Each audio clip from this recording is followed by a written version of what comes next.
জরা ব্যাধি মরণ দুঃখের সাথে দেখা হতে হবে জেনে ভয়দর্শী হয়ে হাতে থাকা নিজের নাম রূপ সমষ্টি দেহ মনকে উদাসীন বিরাগ বিমুখ অনাশ্রব হবার জন্য উদয় ব্যয় বিদর্শন ভাবনা করতে হবে। উদয় ব্যয় দর্শন বহুলীকৃত হলে লোভ দেশ মোহ ক্লেশগুলো দুর্বল হয়ে পড়ে।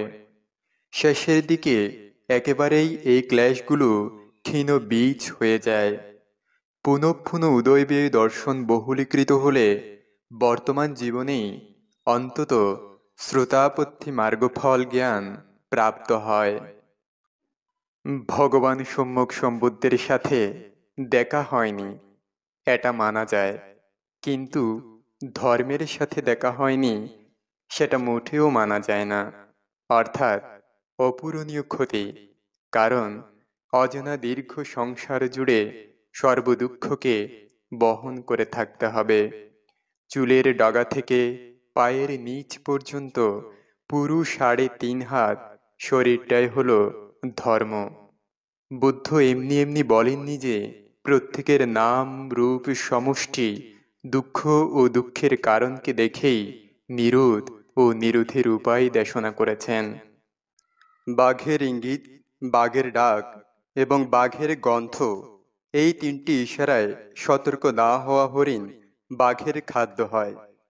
তদ্রূপ দেশ কাল ব্যক্তি অবস্থা না বুঝা অদূরদর্শী ব্যক্তিও শত্রুর হাতে শিকার হয়, এবং তদ্রূপ মানুষকেও যমের শিকার হতে হয় ৩টি ইশারাকে না বুঝলে। নাম রূপের ইশারা, নাম রূপকে না বুঝলে মিথ্যা দৃষ্টি হয়, চারি অপায়ে যাওয়ার রাস্তা সহজ হয়। কর্মের ইশারা, চেতনাজনিত পাপ পুণ্য কর্মকে না বুঝলে সুগতি ও দুর্গতি লাভ করে সংসার জীবন দীর্ঘ হয়।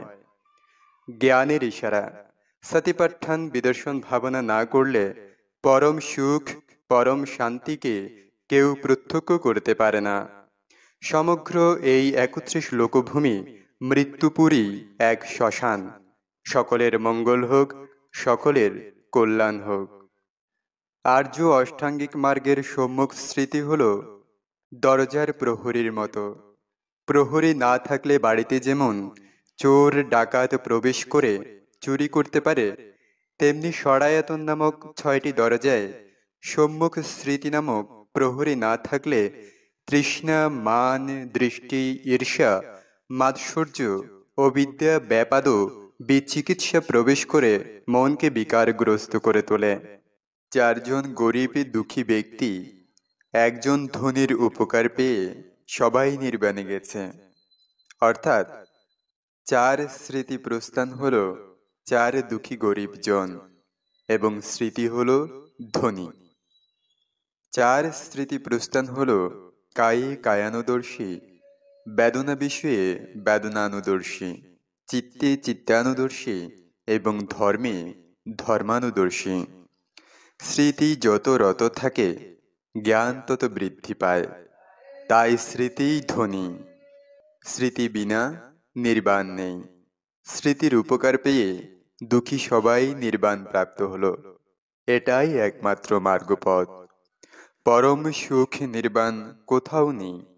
যে চিত্ত পরম সুখ অনুসন্ধান করে সে চিত্ত নিবৃত্তই হল পরম সুখ নির্বাণ।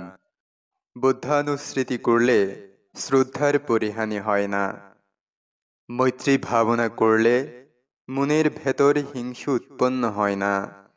অশুভ ভাবনা করলে মনের ভেতর আসক্তি উৎপন্ন হয় না। মরণানুস্মৃতি ভাবনা করলে সম্বেক জ্ঞান উৎপন্ন হয়। মৃত্যুকে তিনি ভয় করে না, তার মৃত্যু সুন্দর হয়।